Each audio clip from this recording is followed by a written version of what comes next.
But the news was just announced that WNBA TV ratings are down more than 50% since Caitlin Clark's injury. And it was also reported that the Indiana Fever television viewership is also down over 53%. Now, I know a lot of us were expecting some sort of dip since Caitlin Clark has been out with injury, but I don't think all of us were expecting the entire viewership of the entire WNBA. The WNBA is quickly realizing that life without Caitlin Clark is like Netflix without Wi-Fi, unwatchable and an absolute disaster.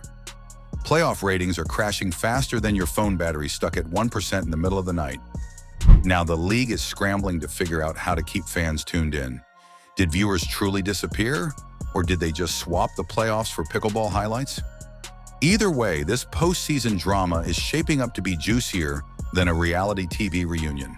Is there any chance that the WNBA, that Kathy Engelbert saw some of the ratings that I'm about to show you now and said, hey, Indiana Fever, can you do us a favor? Can you do us a solid? Can you just tease a Caitlin Clark return, kind of boost these up a little bit?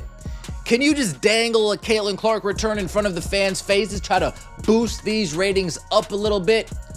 There was one matchup that this league can consistently rely on to produce massive viewership numbers. The WNBA set out to make this season the moment, the breakout year, the game changer, the time when the league finally steps out of the shadows and proves it belongs on the biggest stage. But instead, it feels like the whole league tripped on its own shoelaces, face planted into a tub of nacho cheese, and then tried to play it off like that was the strategy all along. A shocker. Imagine my surprise. Just imagine my surprise when Uncle KC found out that the WNBA is struggling to maintain their ratings without Caitlin Clark.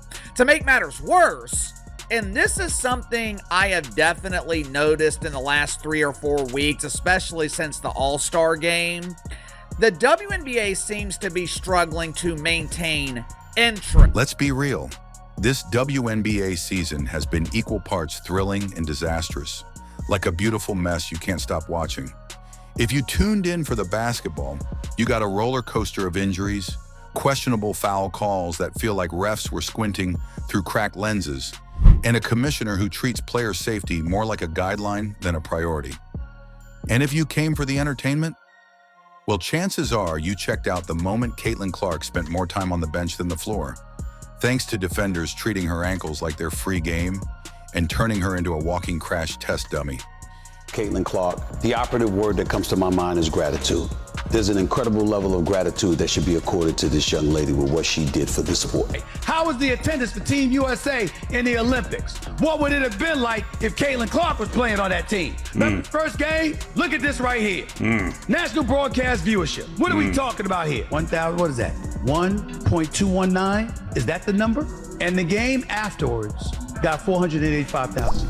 So the Fever and their game against the Minnesota Lynx was 1.219 million. You know the season's in trouble when the biggest thrill isn't the games themselves, but fans wondering if the league will even survive until the playoffs wrap up. And the harsh truth, it's barely hanging together with nothing more than a strip of duct tape labeled, "Please don't notice how bad this is." Black superstars should thank their lucky stars for the record ratings Caitlin Clark is detonating, even if new fans are mostly white fans. It doesn't matter what color eyeballs are. But the other day, I must admit, it hit me like Katie Bell Henderson telling me that's enough. I told myself it's not racist for me to like Caitlin. And speaking of bad, let's talk about the officiating. This season's referees look like they were recruited straight out of a mall food court at lunchtime. One still chewing on a slice of Sparrow while deciding whether something's a flagrant foul. Another seems convinced they signed up to officiate roller derby instead of basketball. Their consistency? Somewhere between a magic 8-ball and a fortune cookie. One night a hard shove doesn't even get a whistle. The next, someone sneezes too forcefully and they're tossed from the game. If refs had their own stat line this year, it would be turnovers, 0, bad calls, every single possession.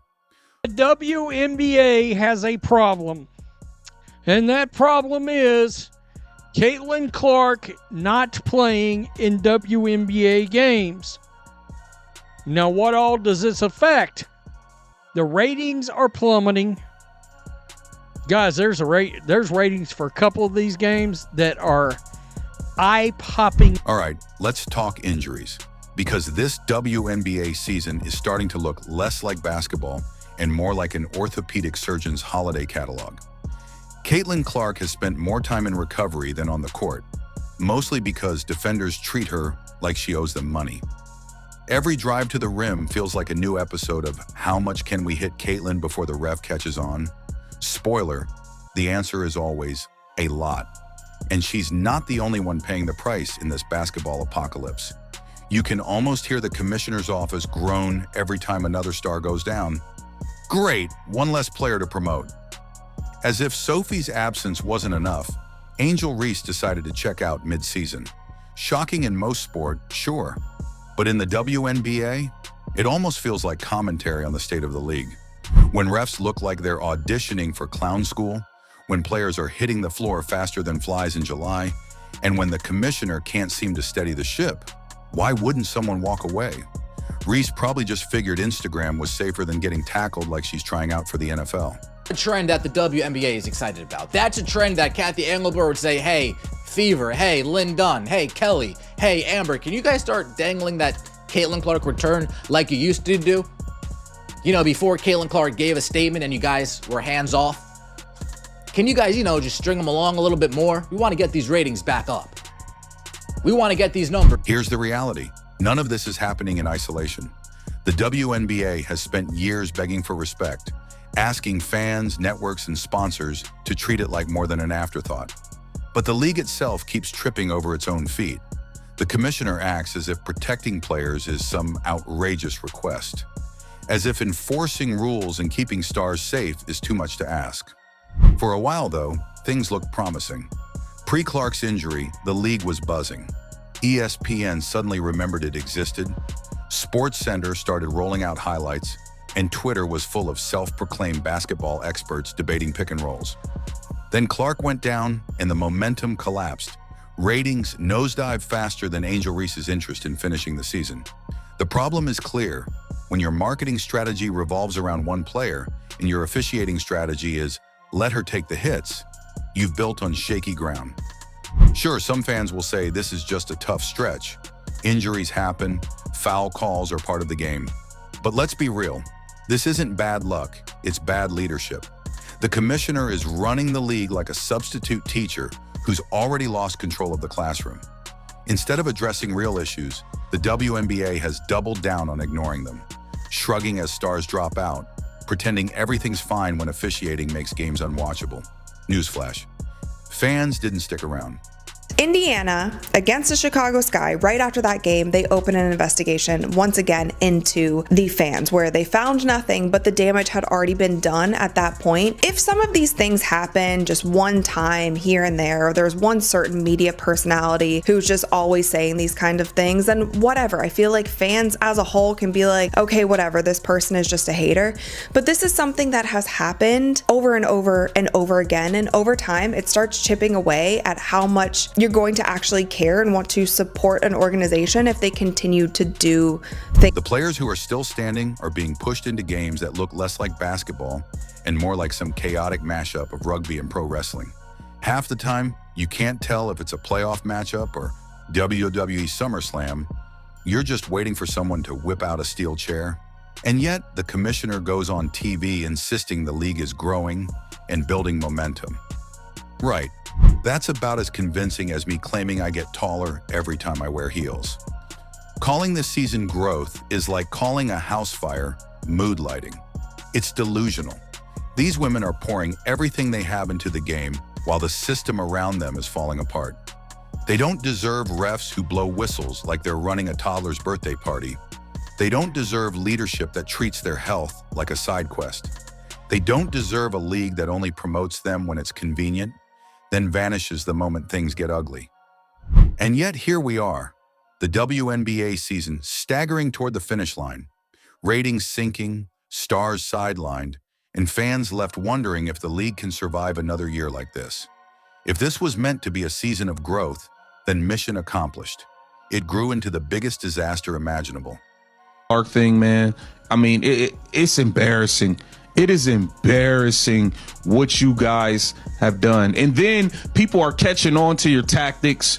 You got the people on Twitter catching on to your tactics. Like, look at this right here.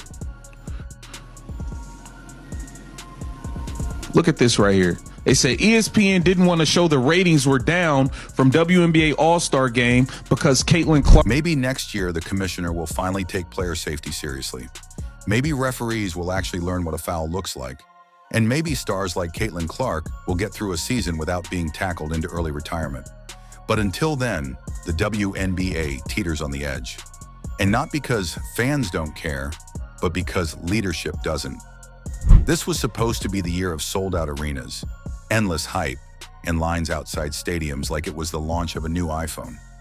Instead, reality looks more like half-empty seats echoing louder than the referees' whistles. Even popcorn vendors are practically begging someone, anyone, to buy a hot dog. Ticket sales? They resemble the clearance rack at a dying department store.